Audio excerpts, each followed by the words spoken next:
Hi everyone, it's me Kiran from Foodistan Travels.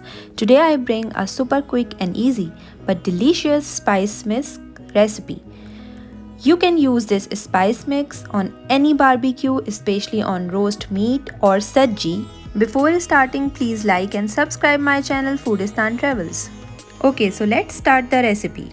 In a bowl, we will add 2 tablespoons raw mango powder, 1 tablespoon black pepper, 2 tablespoon roasted cumin powder, and about 1 tablespoon of garlic powder.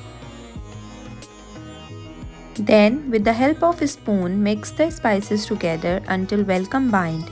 Add salt to taste and pinch of citric powder if needed to increase the shelf life.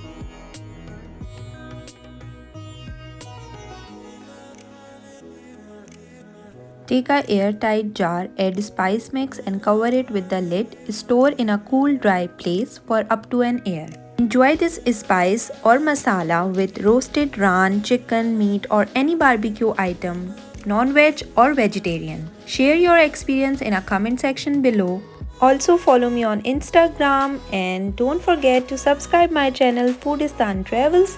Please press the bell icon below so that you will be notified when I will come again. Bye bye.